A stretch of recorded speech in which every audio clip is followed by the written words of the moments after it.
cards had an effect on your overall performance? Did you notice anything? How many cards did everyone have?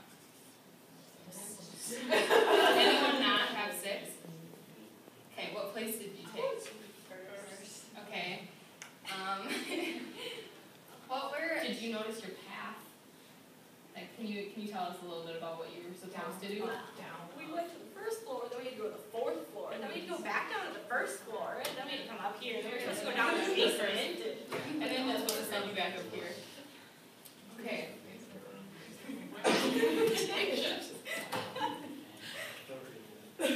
After being given the instructions, how likely did you think you would fail this task, or not have enough time, or did anybody have that mindset? Everyone just thought they were gonna. I thought I was gonna want to group back a little bit because I'm gimpy and I can't do stairs. I have to do stairs one at a time. So yeah. Should have put you Anyone else? Okay. So this goes all around the competency belief, which is a judgment about one's relative ability in one domain compared to the ability of others, and compared to one's ability in other domains. They are determined by past experiences, our interpretations of those experiences, and social and cultural factors. So for an example, like math is my strongest subject, I'm better at it than my friends. So, I mean, some of you might have been thinking, well, I'm fast, I'm in sports, this whole walking thing won't be such a difficult challenge for me. Right, like I see Hillary like sprinting down the halls and I know that she's an athlete, so there she's coming, she's like, let's go, and just takes off running. So maybe she was, I don't know, because she's an athlete, maybe she, used her abilities.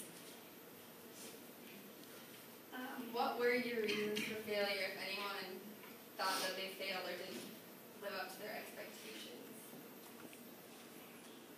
No one really failed, so I guess we can say, what were your reasons for your successes? Did you guys come up with a plan what you were going to do, or did you just kind of go?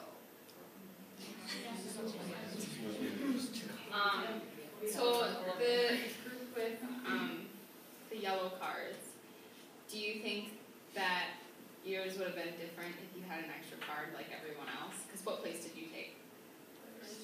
Okay, so do you think that had an effect on it where you set up? Well, all of ours were on like the 1st floor too, so. Okay. And how about you guys? Once we started using the elevator, one of us would hold the elevator. That's a good strategy. They did make a strategy. The only part with that is we pushed 2, and when we ended up in the basement, at one point someone else needed to use it. So that was the only downfall of that strategy. Okay, but otherwise, if you had walked, what was your path again? Down, up, down, up, down. Okay. So, clearly some of you were set up for failure and some of you were set up for success. You could then, but there are reasons. So this goes along with attribution theory, controllability, our personal responsibility for the cause and success of failure. So we set you up. We gave you the cards for your routes. One group was easy. We had boys, girls. We had a mixed group, and then we had a hard group to see how you would interact. So that was out of your control. You didn't get to pick a group. So obviously you would have controllable versus uncontrollable. So the amount you study for a test example, and then the fairness of the test and how your professor decides to set it up. The locus is where we place the cause of our outcome, and then that has internal and external causes. And then stability is whether we perceive the cause as being stable or unstable over time. So a teacher making a test too difficult or missing many classes because of illness has an effect on your grade. So your locus where the causes of your outcome was on us, like we decided your outcome ultimately. And everyone got the place we thought they would. So this along goes with beliefs about ability. So it is back to your own personal belief if you thought you could have passed, if you could have failed. Along with that, and learned helplessness, which is if you continue to fail at a subject, for instance, you get that mindset that I'm just bad at math, I'm not going to do well on math, why should I study? And this is kind of like a downward effect of not succeeding in something that you're not good in. So we had the group of boys, which was the green cards, and the group of girls that blue cards. There's other groups of girls because we didn't have enough boys, but did you notice any differences, or like what was your strategy? Did you have a strategy? Like these girls said, like hold the elevator, go up and down and stuff. Like they had, you know, their strategy. Did you guys have any strategy? Just go. Anyone else have a strategy or approach, or was it just a go kind of thing? Or did you notice anything between your groups?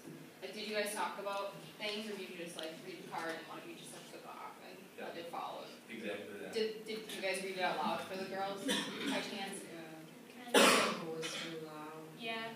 Oh, Well, it's just nobody's booked it. Okay.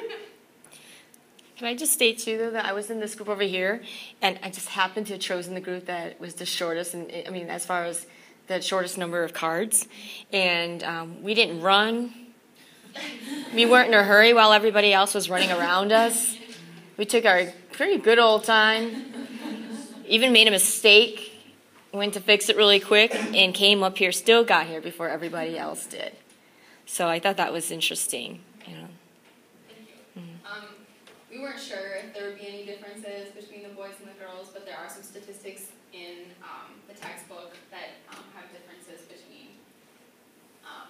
Girls are less likely to attribute success to ability and tend to rate their ability lower than boys, even when they outperform boys. Even girls who are gifted and high achieving hold entity and view of ability more often than boys do.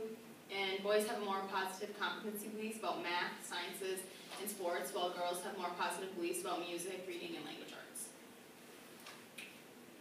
Can you remind us what entity view of ability is? Do you remember what that is? Or anybody?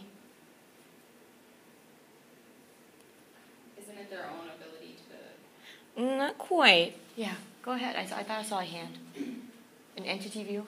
Well, I don't remember exactly what it was, but with it being described as an entity view, it would be in and of itself, like the ability would be like an outside factor, like its own entity. Okay. Well, it doesn't change. An entity view of, if you can go back to that one page, that's okay. You mentioned every girl who, boys have a more positive competency, was it this one? Even girls who are gifted and high achieving hold an entity view of ability more often than do boys. So they hold a stable view that doesn't change. Okay, that ability just doesn't change. No matter what they do or what anyone else does, that ability, their giftedness and high achieving doesn't change. Okay, so that's what that means. There are also ethnic differences. So minority students don't achieve academically as well as others because of several factors. So an increasing tendency to make external attributions for academic success, believing that school success is determined by external forces beyond their control. Lower teacher expectations and negative classroom climates hold in effect, and their beliefs that education has limited usefulness for long-term social and economic success because discrimination will narrow their opportunities. So that's just something that they go around, some ethnic differences. Some techniques you could use for your future classroom to build motivation. Does anybody have any techniques off the top of their head that they could think of? I want to discuss with your groups any techniques of motivation you might want to use in your classroom.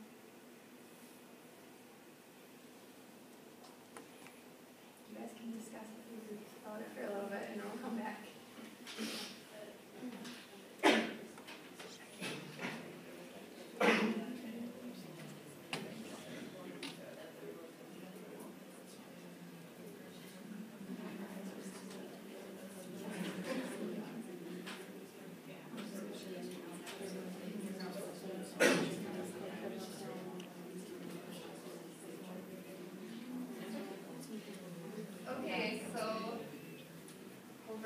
back, what were some good ideas in your group or someone came up with about motivating your students?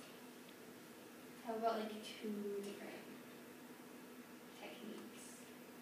When I was like in 5th grade, we had this thing called like AR reading, and based on like your reading level, you had to get like a certain amount of points like every like semester.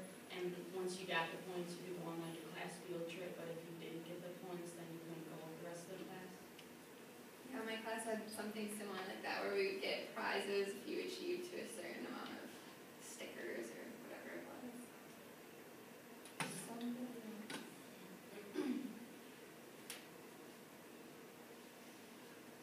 I know that in my 5th grade classroom, we got big money for achieving different things, reading 20 minutes at night, and having your parents sign your assignment notebook and little things like that. And then we had like little pods or groups, or we did it by rows, so we did girls versus boys.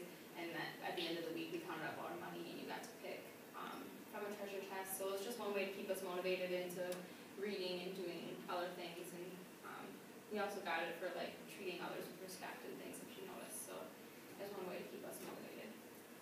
So there are 2 different ways to enhance student motivation. Mastery of learning, which is a method in which students work at their own pace on curricular units once the material is presented. And then there's cooperative learning, where students of varying ability levels work together to achieve a single goal on a task or project. So those are just the 2 main categories that you can fall under.